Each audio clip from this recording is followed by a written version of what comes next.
take responsibility for the omissions or commissions of the Senate. So read 2298.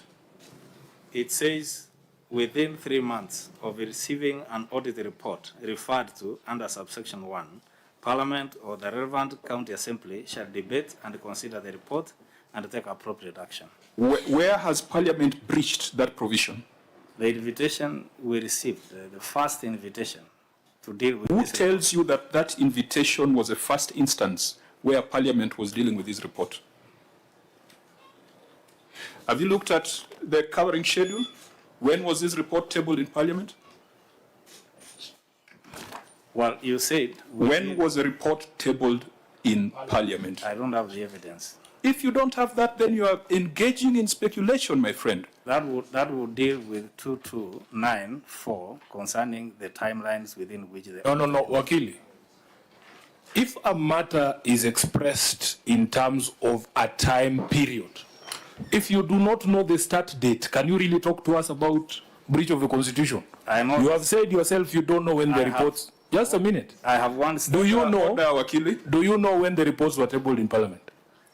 Yes or no? It's a simple question. I don't, and that is then why therefore you cannot know whether it is out of time if you don't know the date in which it was tabled. That is insofar as you're dealing with the... Correct, and that is the question the chair is asking you. Let me clarify this, because this is a no-brainer. I see where you guys are going to, but we are not going to allow you to go there. This report for the year ended 30th June 2023 was laid on the table of the Senate by the Deputy Majority Whip on 21st of March 2024. Was that within the 3 months required of Parliament, according to Article 2298? Yes. What does tabling mean? It means the matter was brought before Parliament. What does the Constitution require us to do? It requires us, within 3 months after receiving an audit report, Parliament or the County Assembly shall debate, consider the report, and take appropriate action. When this report was laid on the table on the 21st of March 2024, the appropriate action that Parliament took was to refer it to the Public Accounts Committee. The Public Accounts Committee was then mandated to look at the issues, to investigate the issues, and to bring back a report. What has this Senate done that is outside the Constitution if the tabling and decision was made on 21st of March? Now, the compliance within 3 months was 20 months? I'm referring to the proceedings before you. This is the appropriate action that is subsequent to the decision of 21st of March. You should have done your homework, my friend. Chair, also, and Governor, you need to look at the quality of legal advice you are getting. Yeah, we have 2 reports here. There is 20. I am dealing with this report. What is out of order in the report for the year ended 30th June 2023, as far as the role of Parliament is concerned? What is out of order? I have shown you, Deputy Majority Whip tabled this report on 21st of March 2024, and thereafter, Parliament made the decision that the appropriate action is for the report to be considered by the Public Accounts Committee. Chair, have you looked at the Hansard? I gave this advice based on the 2 reports that were here. No, let's deal with one report at a time. Do you have a problem us taking appropriate action on the report for the year ended 30th June 2023? I will need to be furnished with evidence when... Whose responsibility is it to I have been kind enough to supply that evidence to you. Because today you are not running away. The evidence is now before you. Can you see the page that the chair is referring to? Chairman, as the CA is looking at that document, rightly the way you put it, you received the document on 21st March. Within the 3 months, which are coming to an end, that is in July, the invite that you gave us, you should have actually made it possible within the 3 months to have considered these reports. Governor, you go back and read Article 2298. Yes. we have looked at this ruling that you have put before us. We have looked at it from page 1 to the last page. What is required of Parliament is to debate, consider, and take appropriate action. What we are doing right now is a part of taking appropriate action. When a report is tabled, the Speaker or the leadership of the House makes certain decisions for action to be taken by a committee that is outside the 3 months that we're talking about here. Chair and Governor, in light of what you told us earlier about your inability to attend this committee, is that really a fair accusation for you to make, knowing very well that you yourself have been unable to appear here, and you have given us reasons? One time you were outside, the other time you were at a presidential function. We were here. Is it fair for you to say that we should have done things that you know you contributed to our inability to do? Chair, that will not be fair. Agreed. But the question is, Chair, apart from where at the Senate as it is, that it did not receive this report on time as required by the Constitution, could we cure? That's the question, Chair. Again, I want to. Okay, let me ask you, Governor. When did you submit your financial statements to the Auditor General? It must have been submitted on time, Chair. No, it's not a speculation, because you guys are prepared with the facts. Yeah.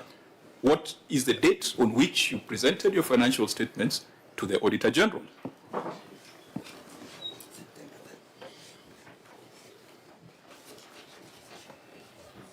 Can I have my copy back, Wakili, if you are done? Chair, I'm told 30th September. Where are you reading that? Can you prove it? Can you prove it?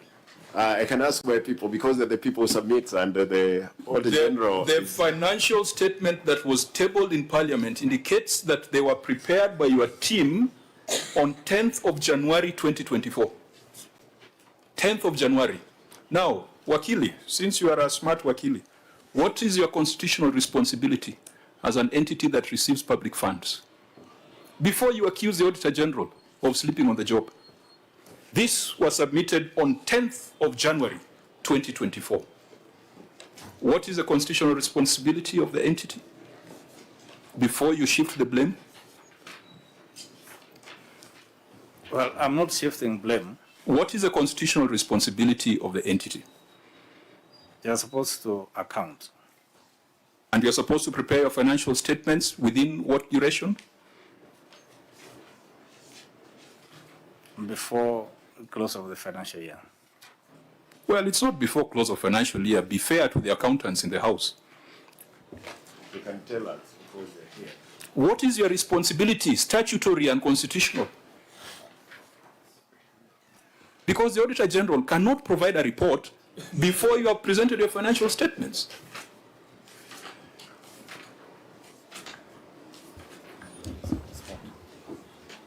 The financial statements are supposed to be submitted by 30th of September.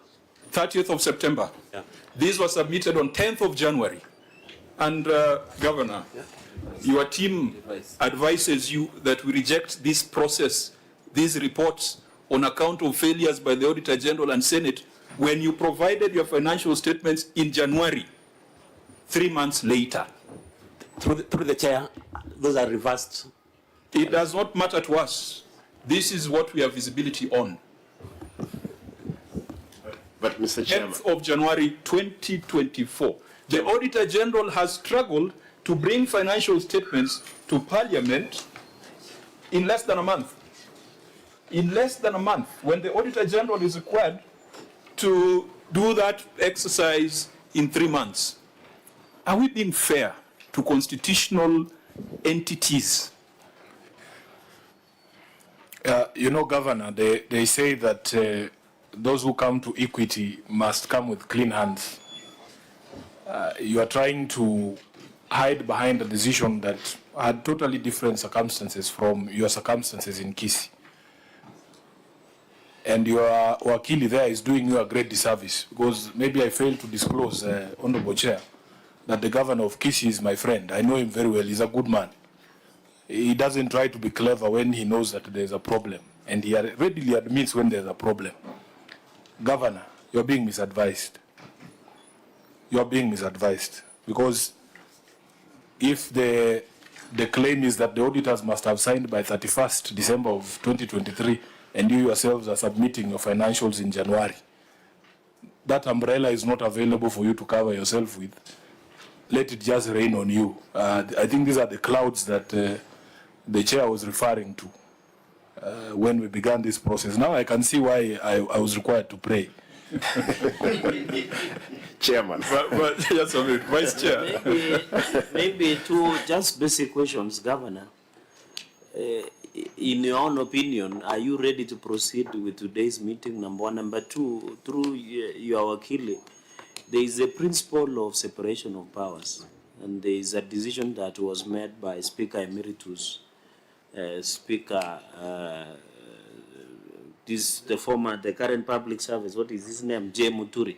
He was your speaker. In fact, I think you were in that session, in the David Ochieng, Kenya Member of Parliament, when I think the NASA wanted to de-whip him.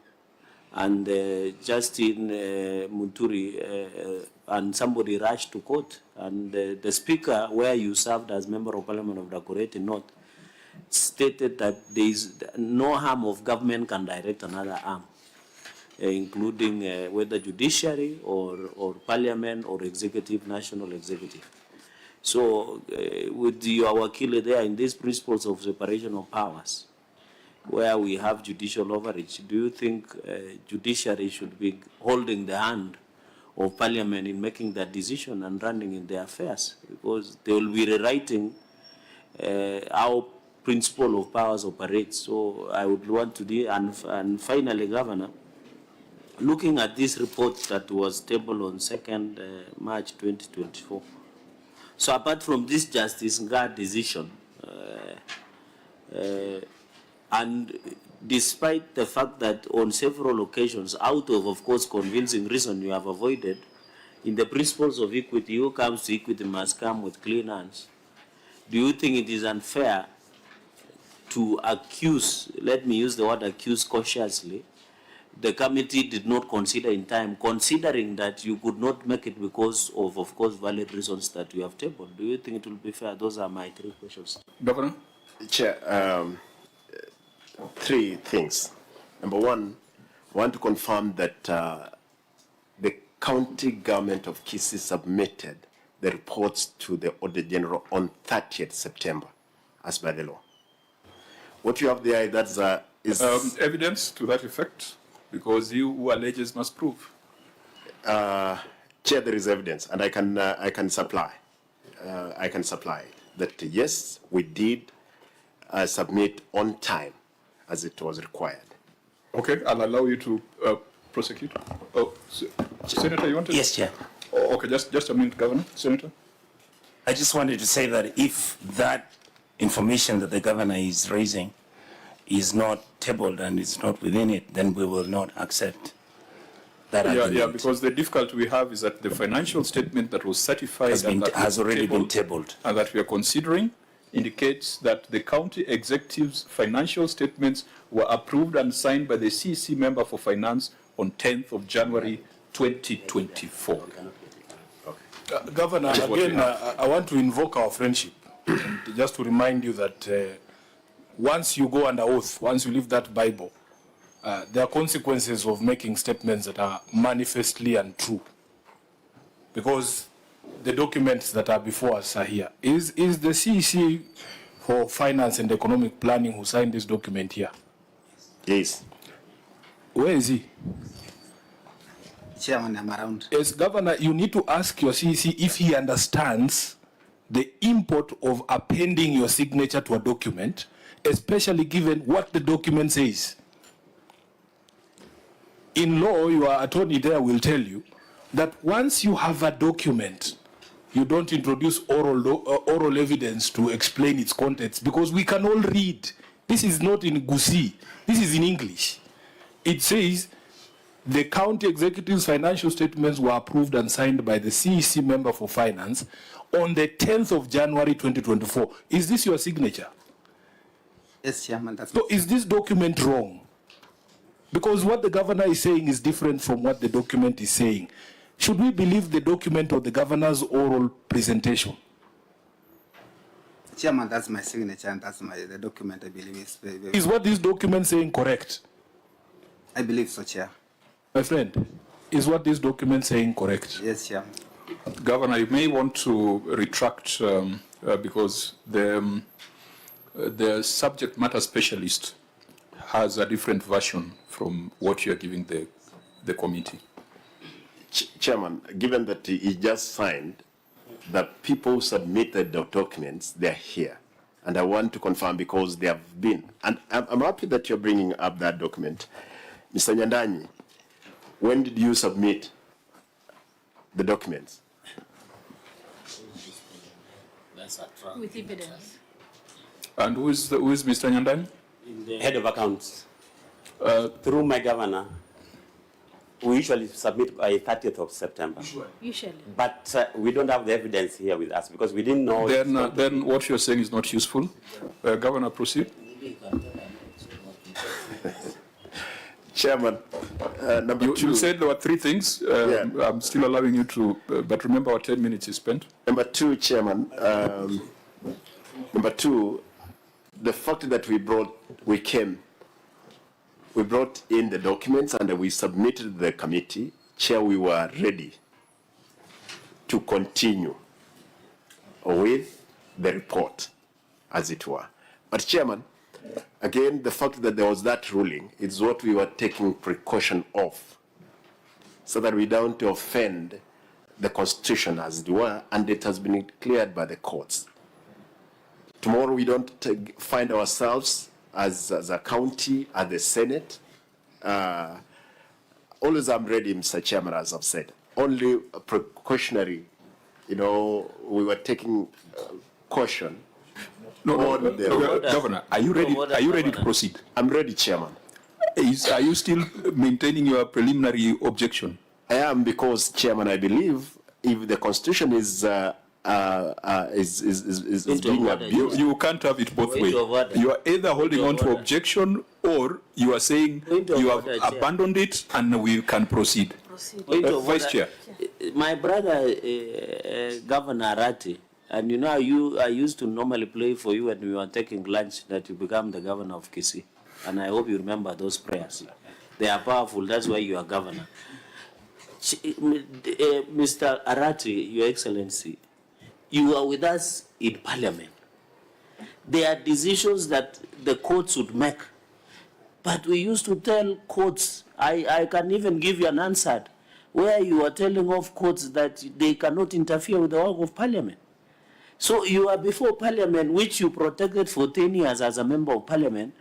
Now you are telling us, we can't proceed because some judge somewhere has decided to issue some orders. Yet I thought the important part through the chair is accounting for the taxpayers' money, regardless of any other decision, because I thought you wanted the people of Kisii to know today how the money we dispense to can be accounted for. So, Governor, you should choose the way. Either we proceed or you sustain your objection, then the committee can make a decision, and we also save your time and save our time, because we know you need to be in Kisii also discharging your duties as the governor.